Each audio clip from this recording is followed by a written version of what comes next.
Manjapra mass Motors എന്നായിരുന്നു നമ്മുടെ hero Maestro വണ്ടി. നമ്മളത് വർക്കിന് കയറ്റിയിട്ടുണ്ട്. ഞാൻ സർവീസായിട്ടാണ് ചെയ്യുന്നത്. ഇത് ഫുള്ളായിട്ട് എൻ്റെ ഭാഗങ്ങളൊക്കെ ഒന്ന് ചെക്ക് ചെയ്യുന്നുണ്ട്. ഇതിന് ഭാഗമായിട്ട് നമ്മളതിൻ്റെ ക്ലച്ചൊക്കെ ഒന്ന് ചെക്ക് ചെയ്യാൻ വേണ്ടി അയച്ചാണ്. ക്ലച്ചിൻ്റെ ഭാഗത്ത് വേറെ കുഴപ്പമൊന്നുമില്ല. അത്യാവശ്യം പൊടിയും കാര്യങ്ങളൊക്കെ ഉണ്ട്. അതൊക്കെ ഒന്ന് ക്ലീൻ ചെയ്തെടുത്താൽ മതി. ഇതിൽ വേറെ കംപ്ലൈൻറ്റോ കാര്യങ്ങളൊന്നുമില്ല. ഇത് സെൽഫ് മോട്ടോർ അറിയിക്കുന്ന ബെൻഡെക്സ് യൂണിറ്റാണ്. അതിൽ വേറെ കംപ്ലൈൻ്റ് ഒന്നുമില്ല. ഇത് വേരിയേറ്റർ ബോഡിയും അതിൻ്റെ റോളർ വെയിറ്റ് ആയാലും വേറെ കുഴപ്പമൊന്നുമില്ല. ഓട്ടോ ക്ലച്ചിൻ്റെ യൂണിറ്റ് ആയാലും വേറെ കുഴപ്പമൊന്നുമില്ല. ബെൽറ്റും നല്ല ബെൽറ്റാണ്, പുതിയ ബെൽറ്റാണ് കിടക്കുന്നത്. നിലവിൽ വേറെ കംപ്ലൈൻറ്റോ കാര്യങ്ങളൊന്നുമില്ല. അതുപോലെ തന്നെ അതിൻ്റെ എയർ ഫിൽറ്റർ നമ്മൾ ചെക്ക് ചെയ്യാൻ വേണ്ടി അയച്ചാണ്. എയർ ഫിൽറ്ററും വേറെ കംപ്ലൈൻറ്റ്സ് ഒന്നുമില്ല. പുതിയ ഫിൽറ്ററാണ് കിടക്കുന്നത്. അതൊന്ന് ക്ലീൻ ചെയ്തെടുത്താൽ മതി. പ്ലഗ് ആയാലും വേറെ കംപ്ലൈൻ്റ് ഒന്നും കാര്യമില്ല. പ്ലഗ് നമുക്കതൊന്ന് ക്ലീൻ ചെയ്തെടുത്താൽ മതി.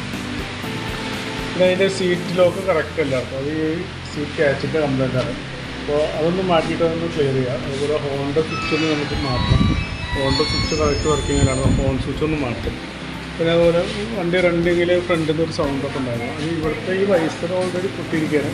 അപ്പോൾ തൽക്കാലം നമ്മൾ എക്സ്ട്രാ സ്ക്രൂ വെച്ചിട്ടാണ് ക്ലിയർ ചെയ്യുന്നത്. അതൊന്ന് ലൂസായി പോകുന്നതായിരുന്നു. അപ്പോൾ അതൊന്ന് ടൈറ്റാക്കി അതൊന്ന് ക്ലിയർ ചെയ്യാം. പിന്നെ ഫ്രണ്ടിലോട്ട് വന്നു കഴിഞ്ഞാൽ ഫ്രണ്ട് ബ്രേക്കിൻ്റെ കേബിളായാലും നിലവിൽ ഇപ്പോൾ കംപ്ലൈൻ്റ് ആയാലും സ്റ്റാർട്ടിങ്ങാണ്. അടുത്ത സർവീസൊക്കെ ആകുമ്പോൾ ചിലപ്പോൾ ബ്രേക്കിൻ്റെ കേബിൾ നമുക്ക് മാറ്റില്ല. കൂടുതൽ കംപ്ലൈൻറ്റ് കാണിക്കുകയാണെങ്കിൽ ബ്രേക്കിൻ്റെ കേബിൾ ഒന്ന് മാറ്റി വരും. അതുപോലെ ഫ്രണ്ട് ബുക്സുകളൊന്നും ആയാലും വേറെ കുഴപ്പമൊന്നുമില്ല. എല്ലാം ഒന്ന് ഗ്രീസ് ചെയ്തിട്ടാണ് മതി. വേറെ കുഴപ്പമൊന്നുമില്ല. ഫ്രണ്ടിലെ ബ്രേക്സ് ആയാലും നിലയിൽ വേറെ കംപ്ലൈൻറ്റ് ഒന്നുമില്ല. എല്ലാം ഒന്ന് ക്ലീൻ ചെയ്തിട്ടാണ് മതി. അതുപോലെ തന്നെ അതിൻ്റെ ബാറ്ററി നമ്മൾ ചെക്ക് ചെയ്യാൻ വേണ്ടി അയച്ചാണ്. ബാറ്ററി ഇരിക്കുന്നത് 2023 മോഡൽ ബാറ്ററിയാണ് ഇരിക്കുന്നത്. നിലവിൽ സെൽഫൊക്കെ വർക്കിംഗ് ആണ്. അത് വോൾട്ടൊക്കെ ചെക്ക് ചെയ്ത് നോക്കുമ്പോൾ 12.71 വോൾട്ടോ കാണിക്കുന്നുണ്ട്. ടെസ്റ്റിലേക്ക് കൊടുക്കുമ്പോൾ ബാറ്ററി ഓക്കെ ആയിട്ടാണ് കാണിക്കുന്നത്. വേറെ കംപ്ലൈൻറ്റോ കാര്യങ്ങളൊന്നുമില്ല.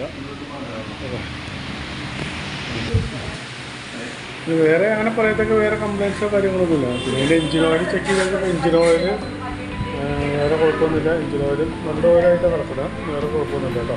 ഓക്കെ. ഇതിപ്പോൾ നിലവിൽ വരുന്ന വർക്കിൻ്റെ ഒരു എസ്റ്റിമേറ്റ് കൂടി പറയാം. നോക്കിയിട്ടൊന്ന് റിപ്ലൈ ചെയ്യാം.